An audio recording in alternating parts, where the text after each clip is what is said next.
لبيك اللهم لبيك لبيك لا شريك لك لبيك إن الحمد والنعمة لك والملك لا شريك لك لبيك اللهم لبيك. الحمد للہ رب العالمین والصلاة والسلام علی اشرف الانبیاء والمرسلین وعلی آلہ واصحابہ اجمعین اما بعد. قال اللہ سبحانہ وتعالی واتخذوا من مقام ابراہیم مصلی. محترم ناظرین، آپ دیکھ رہے ہیں پروگرام پیغام حج. اس پروگرام میں آپ کو خوش آمدید کہتا ہوں. محترم ناظرین، جب ایک حج کرنے والا اور عمرہ کرنے والا طواف مکمل کر لیتا ہے تو اس کو مقام ابراہیم کے قریب 2 رکعت ادا کرنی چاہیے. اللہ رب العالمین فرماتے ہیں واتخذوا من مقام ابراہیم مصلی، کہ مقام ابراہیم کو نماز پڑھنے کی جگہ بناؤ. مقام ابراہیم یہ وہ پتھر ہے کہ جس پر کھڑے ہو کر ابراہیم خلیل اللہ علیہ السلام اور ان کے بیٹے اسماعیل علیہ السلام نے کعبۃ اللہ کو بنایا تھا، اور اس پتھر کے اوپر کھڑے ہو کے ابراہیم علیہ السلام نے بیت اللہ کی قواعد، اس کی بنیادوں کو کھڑا کیا تھا. شروع اسلام میں، بلکہ اسلام سے بھی پہلے، یہ خانہ کعبہ کے دروازے کے بالکل سامنے تھا اور قریب تھا، جڑا ہوا تھا. نبی صلی اللہ علیہ وسلم کے دور میں بھی ایسے رہا، ابو بکر رضی اللہ تعالیٰ عنہ کے دور میں بھی. عمر رضی اللہ تعالیٰ عنہ نے جب دیکھا کہ لوگ جب طواف کرتے ہیں تو ان کو تھوڑی سی دقت محسوس ہوتی ہے، تو انہوں نے اس کو تھوڑا سا پیچھے کر دیا. اس کے بعد بعض اموی یا عباسی خلفاء نے اس کے اوپر عمارت بھی ہلکی سی کھڑی کی تاکہ لوگ جو ہے اس کے نیچے نماز پڑھ سکیں. اور پھر آج کے یعنی کہ جو سعودیہ کی حکومت ہے، انہوں نے پھر اس کے اوپر جو عمارت تھی، کیونکہ وہ طواف کرتے ہوئے کافی دقت محسوس ہوتی تھی، تو انہوں نے عمارت کو ختم کر کے ایک چھوٹی جو ہے وہ جالی کے اندر اس کو بند کر دیا.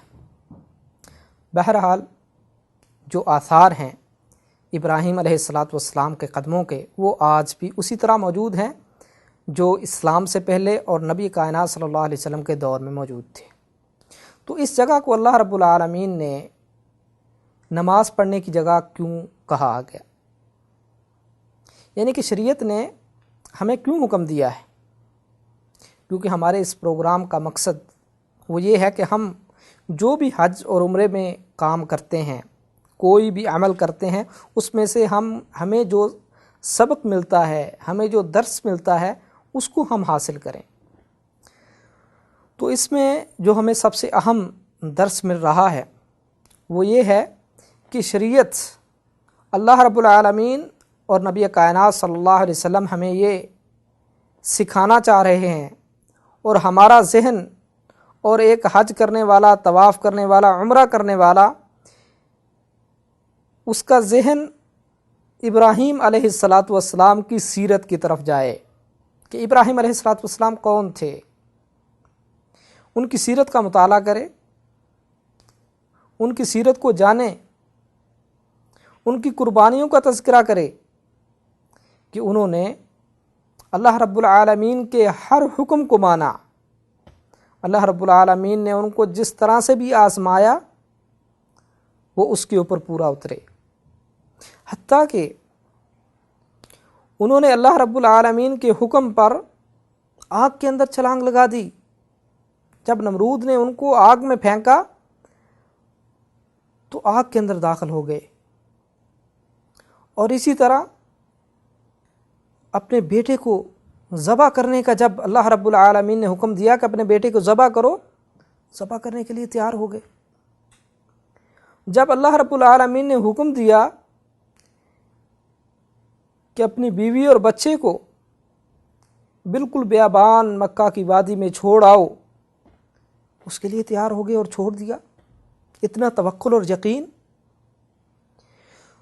تو اللہ رب العالمین طواف کے فوراً بعد ہمیں جو حکم دے رہے ہیں کہ مقام ابراہیم کے قریب 2 رکعتیں ادا کرو،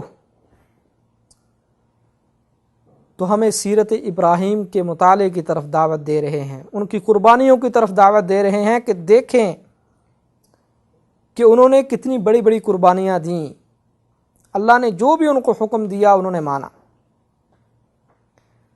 آج میں اور ایک حج کرنے والا اور طواف کرنے والا، اس کو یہ دیکھنا چاہیے، اس کو یہ سبق حاصل کرنا چاہیے کہ جس نے اللہ رب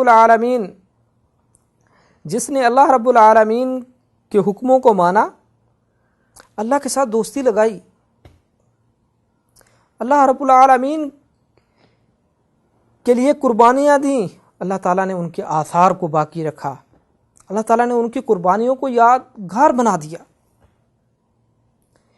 کہ رہتی دنیا تک مسلمان طواف کر رہے ہیں اور اس جگہ پہ 2 رکعتیں ادا کر رہے ہیں۔ گویا کہ ہمیں یہ سیکھنا چاہیے، یہ سبق حاصل کرنا چاہیے کہ جو قوم اللہ رب العالمین کی فرما بردار بن جاتی ہے، یا کوئی بھی فرد اللہ رب العالمین کے حکموں کے مطابق عمل کرنا شروع کر دیتا ہے تو وہ عزتیں حاصل کر لیتا ہے، اس کو رفعتیں ملتی ہیں، اس کو بلندیاں اور ترقیاں ملتی ہیں۔ جس طرح کے حج کے ہر عمل میں ہم دیکھتے ہیں کہ ابراہیم علیہ السلام کی آثار کو اور آل ابراہیم علیہ السلام کے جو عمل انہوں نے کیے، ان کی قربانیوں کو اللہ رب العالمین نے یاد رکھا ہے، ان کو عزت دی ہے اور رہتی دنیا تک ان کے لیے عزت ہے۔ تو آج اگر ہم بھی ایسا کریں تو ہم بھی اس چیز کو حاصل کر سکتے ہیں، اور یہی مقام ابراہیم پہ 2 رکعتیں پڑھنے کا فلسفہ ہے، اس کو ہمیں سیکھنا چاہیے، اور ایک طواف کرنے والے کو اس کے اوپر جو ہے وہ غور کرنا چاہیے۔ اللہ رب العالمین سے دعا ہے کہ اللہ رب العالمین ہمیں حق بیان کرنے کی اور اس کے مطابق عمل کرنے کی توفیق عطا فرمائے۔ وآخر دعوانا ان الحمد للہ رب العالمین۔